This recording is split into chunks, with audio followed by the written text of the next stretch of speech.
रहीम नाज़रीन अस्सलाम वालेकुम। मैं हूं इमरान वसीम। नाज़रीन, डॉक्टर आसिम तारिक केस में एक बड़ी डेवलपमेंट हुई है। केस की आखिरी गुत्थी को भी पुलिस की जानिब से सुलझा लिया गया है। अब ये उलझी गुत्थी क्या थी जिसे पुलिस की जानिब से सुलझाया गया है, क्या नई हकीकत सामने आई है, इस ख़बर की तफसीलात से अपने प्रोग्राम का आगाज़ करेंगे और इसके बाद हमारे ब्लॉग के जो दीगर अहम ख़बरें हैं, जिनके हेडलाइन, जिनके टाइटल्स थंबनेल पे आप नाज़रीन ने पढ़े हैं, फिर उन ख़बरों की तफसीलात भी आप देखने वालों की खिदमत में पेश करेंगे। तो पहली ख़बर से गुफ्तगू का आगाज़ करते हैं। ये तो आप नाज़रीन जानते हैं कि गुज़िश्ता रोज़ इस्लामाबाद के 9th एवेन्यू पे एक अफसोसनाक वाक़या पेश आया।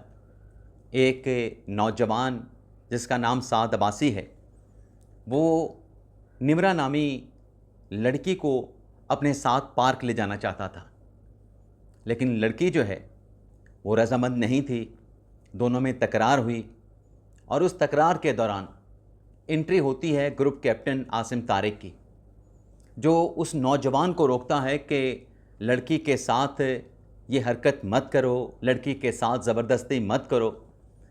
जब ग्रुप कैप्टन आसिम तारिक उसको ज़बरदस्ती से रोकता है तो आगे से लड़का रिप्लाई करता है कि ये हमारा आपस का मैटर है, आप इसमें मुदाखलत ना करें। ग्रुप कैप्टन आसिम तारिक वहाँ से चले जाते हैं, लेकिन वो अपने शीशे से देखते हैं, गाड़ी के शीशे से, कि लड़का पिस्टल निकाल के उस लड़की के साथ मज़ीद ज़बरदस्ती करता है, उसे अपने साथ मोटरसाइकिल पर बैठने के लिए कहता है। तो ग्रुप कैप्टन जो हैं आसिम तारिक शहीद जो है वो यू टर्न लेके वापस आते हैं और आके लड़के को कहते हैं कि लड़की से दूर हो जाओ। और लड़का तैश में आके अपना पिस्टल निकाल के, जो कि गैर कानूनी असला था, ग्रुप कैप्टन पे फायर कर देता है, जिसके नतीजे में मौके पर ही ग्रुप कैप्टन आसिम तारिक की शहादत हो जाती है। जिसके बाद पुलिस 9 घंटे में मुल्ज़म जो मौके से फ़रार होता है उसे गिरफ़्तार करने में, उसे पकड़ने में कामयाब हो जाती है। जबकि मुल्ज़म की तरफ से भरपूर कोशिश की जाती है, चकमा दे के, भेस बदल के, कि पुलिस को जो है वो धोखा दिया जाए और वो गिरफ़्तारी से बच निकले। लेकिन तमाम हरबों के बावजूद पुलिस मुल्ज़म साद अब्बासी को गिरफ़्तार करने में कामयाब हो जाती है। उससे बरामदगी भी कर ली जाती है। जो पिस्टल जिससे गोली चलाई गई, वो पिस्टल भी बरामद कर लिया जाता है। आज डेवलपमेंट ये हुई है कि महकमा एयरफोर्स की मुद्दत में मुकदमा दर्ज किया गया। मुकदमा दर्ज करने के बाद जो मुल्ज़म है उसे जज अबुल असनास ज़ुल्करनैन की अदालत में पेश किया गया। अब लोग एक्सपेक्ट ये कर रहे थे कि शायद जिस्मानी रिमांड लिया जाएगा। पुलिस के जो मुतल्लिका तफ्तीशी थे उनकी तरफ से जिस्मानी रिमांड नहीं मांगा गया, बल्कि कहा गया कि मुल्ज़म को शनाख्त परेड के लिए अडयाला जेल भिजवाया जाए। और इस अफसोसनाक वाक़े के तफ्तीशी ने अदालत को बताया, जज साहब को बताया, अबुल असनास ज़ुल्करनैन साहब को बताया कि इस वाक़े के 2 चश्मदीद गवाह भी मौजूद हैं। अब जज साहब ने मुल्ज़म से इस्तफ़सार किया कि क्यों किया ये काम। अब मुल्ज़म जो है साद अब्बासी, जो कि मुल्ज़म है, अपनी गलती पे नादम होने के बजाय अदालत में जज के सवाल का क्या जवाब देता है। जवाब ये दिया जाता है कि मुझे डिस्टर्ब किया गया, मुझे कैप्टन आसिम तारिक की जानिब से तंग किया जा रहा था, मैं लड़की के साथ था। और जब ये जवाब जज साहब को दिया गया मुल्ज़म की तरफ से, तो जज साहब ने कहा क्या अच्छा काम कर रहे थे। और फिर मुल्ज़म को 14 दिन के लिए हवालात भिजवा दिया गया और शनाख्त परेड का अदालत ने हुक्म दे दिया और 20 जुलाई को अदालत में पेश करने का हुक्म दिया गया। अब एक्सपेक्टेड ये है कि शनाख्त परेड के बाद मुल्ज़म का जो ट्रायल है वो जज ताहिर बासिप्रा साहब की अदालत में, ATC अदालत में चलेगा। एक तो नाज़रीन डेवलपमेंट ये हुई है। दूसरी खबर, जो गैर मुल्की ख़वातीन के साथ जो ज़्यादती का, उन्हें अगवा करने का, उन्हें हरासा करने का, उन पे तशद्दुद करने का, उनसे तवान मांगने का जो स्कैंडल है, उसमें डेवलपमेंट हुई है। गुज़िश्ता रोज़ के ब्लॉग में हमने आपको ये ख़बर दी थी कि जो 8 मुल्ज़मान हैं उनका पुलिस की जानिब से DNA सैंपल ले लिया गया है। ना सिर्फ उन 8 मुल्ज़मान का DNA सैंपल लिया गया, बल्कि लड़कियां जो कि पाकिस्तान से अपने वतन रवाना हो चुकी हैं उनका भी DNA सैंपल लिया गया था। और DNA सैंपल लेके तज्जिए के लिए, मुआयने के लिए फ्रांसिक लैब को भिजवाए गए थे वो नमूने। तो 3 जो मुल्ज़मान हैं उनके DNA जो हैं वो ज़्यादती में साबित हो गए हैं, ज़्यादती केस में मैच कर गए हैं। और पुलिस के ज़राए के मुताबिक मुल्ज़म जो नवाज़ है उसका नाम गैर मुल्की खातून के साथ ज़्यादती करने में सर फ़हरिस्त है। पुलिस के ज़राए बताते हैं कि मुल्ज़म जो नवाज़ है उसने सबसे पहले गैर मुल्की खातून के साथ ज़्यादती की। ना सिर्फ मुल्ज़म नवाज़ ने गैर मुल्की खातून के साथ ज़्यादती की, बल्कि ज़्यादती करने के बाद जो दीगर मुल्ज़मान थे उनको भी खातून के साथ ज़्यादती पर उकसाने वाला जो शख्स था वो मुल्ज़म नवाज़ ही था। यानी मुल्ज़म नवाज़ के बाद बाकी मुल्ज़मान ने जो है वो खातून के साथ ज़्यादती की। अब ये 3 मुल्ज़मान के DNA के जो तज्ज़िये हैं, जो रिपोर्ट है वो सामने आई है। यानी 3 की ज़्यादती तो साबित हो गई है गैर मुल्की खातून के साथ, और बाकी जो मुल्ज़मान हैं उनके जो DNA के सैंपल्स लिए गए थे, पुलिस ज़राए के मुताबिक उनका तज्ज़िया जो है वो फ्रांसिक लैब में जारी है। जैसे उनकी रिपोर्ट आएगी उससे भी पता चल पाएगा कि सिर्फ इन्हीं 3 लोगों ने, मुल्ज़मान ने ज़्यादती की है या ज़्यादती करने वाले लोग जो हैं वो 3 से ज़्यादा हैं। तो इस ज़्यादती केस में भी जो है वो एक बड़ी डेवलपमेंट हुई है। और जो बाकी 5 मुल्ज़मान जिनका DNA का तज्ज़िया रिपोर्ट आना बाकी है उसमें इसाक डार के जो नवासे हैं, रज़ा डार, उनके DNA का सैंपल का जो रिज़ल्ट है वो आना भी बाकी है। अब नाज़रीन बात कर लेते हैं जियो न्यूज़ पर मुस्तकिल पाबंदी का। पहले तो नाज़रीन जो डॉक्यूमेंट्री जियो न्यूज़ पे चली 9-10 मुहर्रम के दौरान, मैंने वो प्रोग्राम चलता तो देखा, लेकिन जिन खाकों पर पैमरा की तरफ से जियो न्यूज़ पे पाबंदी लगाई गई, 15 दिन के लिए उनकी नशरियात को बंद किया गया, वो मखसूस जो हिस्सा था उस डॉक्यूमेंट्री का वो मैंने नहीं देखा था। आज मैंने वो वीडियो का जो पोर्शन था डॉक्यूमेंट्री का वो भी देखा है, और देखने के बाद इंतहाई अफसोस हुआ है कि हम दुनिया के ममालिक में जब मुक़द्दस हस्तियों के खाके बनाए जाते हैं, मुक़द्दस हस्तियों की जब बेहुरमती की जाती है तो हम सरापा एहतजाज होते हैं। लेकिन हमारे अपने मुल्क के बड़े चैनल के ऊपर इस तरह की चीज़ें चल गईं जो कि नाकाबिले यकीन हैं। अब डेवलपमेंट ये हुई है, जो ख़बर आपके साथ हम शेयर करने जा रहे हैं, कि पैमरा के जो कंप्लेंट काउंसिल है उनकी तरफ से जियो न्यूज़ पर जो पाबंदी का मामला है, जो खाके चलाए गए, ये मामला जो है वो इस्लामी नज़रियाती काउंसिल को भिजवा दिया गया है। इस्लामी नज़रियाती काउंसिल से इस मामले पर राय मांगी गई है, उनकी ओपिनियन जो है वो सॉर्ट की गई है।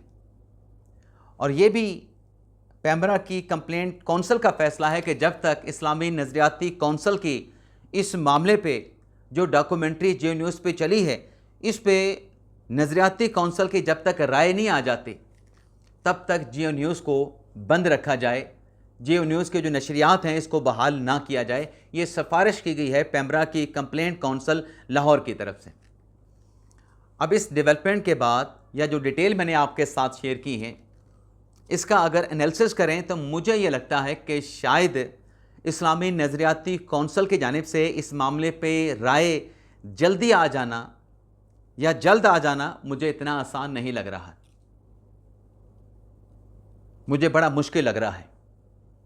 और बज़ाहिर ऐसा लगता है कि जो पाबंदी जियो न्यूज़ पे है ये जारी रहेगी, और मुझे नहीं लगता कि ये पाबंदी जो न्यूज़ पे लगी है ये इतनी जल्द जो है इसे जियो से जो है इसको लिफ्ट किया जाएगा और जियो न्यूज़ की जो नशरियात है इसको रिस्टोर किया जाएगा। बज़ाहिर तो ये मामला मुस्तकिल वाला लग रहा है फ़िलहाल, तो जब तक इस्लामी नज़रियाती काउंसिल की जो ओपिनियन है वो सामने नहीं आ जाते। अब नाज़रीन बात करते हैं हुकूमती मिनिस्टर के इस्तीफ़े की। नाज़रीन गैर मुल्की ख़वातीन के साथ जो स्कैंडल सामने आया, उस स्कैंडल के बाद जो वज़ीर ख़ारजा हैं इसाक डार साहब, उनका इस्तीफ़ा जो है वो मांगा जा रहा है।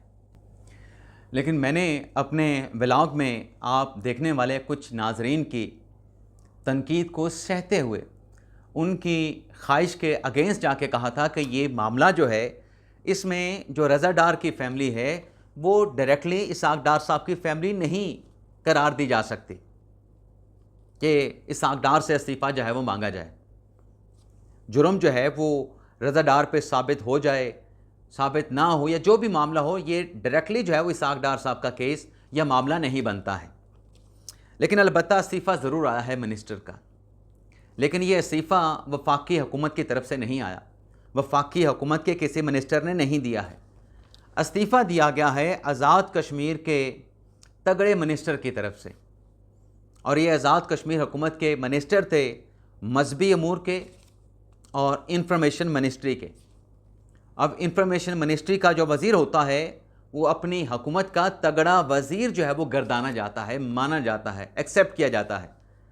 और बताया जा रहा है रिपोर्ट के मुताबिक आज़ाद कश्मीर के मिनिस्टर मजहबी अमूर ने, आज़ाद कश्मीर हुकूमत के मिनिस्टर इंफॉर्मेशन ने इसलिए अपने ओहदे से इस्तीफ़ा दिया है ताकि जो इलेक्शन 27 जुलाई को होने जा रहा है आज़ाद कश्मीर में, इन इंतखाबात में वो हिस्सा ले सकें। उनकी तरफ से नॉमिनेशन पेपर जो है वो फाइल किए गए हैं।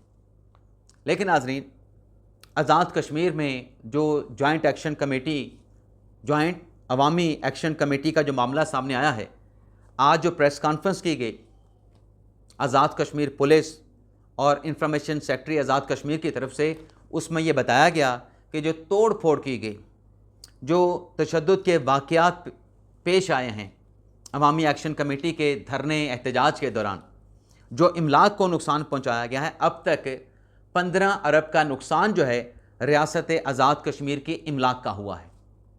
लेकिन इसके साथ साथ नाज़रीन, ये भी कहा गया, जो प्रेस कॉन्फ्रेंस की गई, कि अवामी एक्शन कमेटी की तरफ से जो इंतखाबात का प्रोसेस है उसमें खलल डालने की कोशिश भी की जा रही है।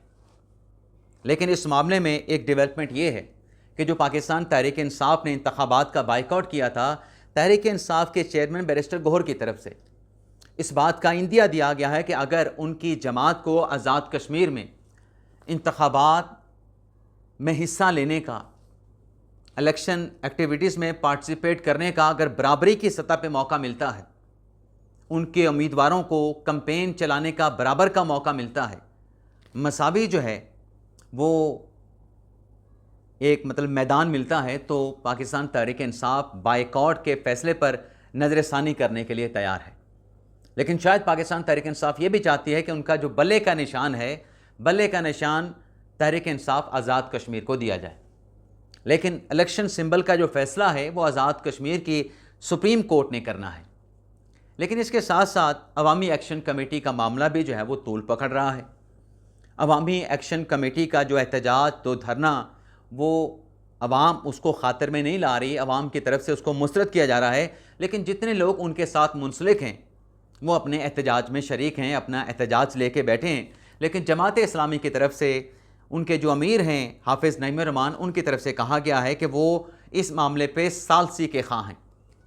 हाफिज़ नईम साहब ये कहते हैं कि इस सिलसिले में कि जॉइंट एक्शन कमेटी, बार बार गलती से कह देता हूँ, अवामी एक्शन कमेटी के मामले पे वो सालसी की कोशिशें जारी रखे हुए हैं, और अगर संजीदा बातचीत, संजीदा कोशिशें होती हैं तो ये जो मामला है इसे बड़ी खुशउस्लूबी के साथ सुलझाया जा सकता है।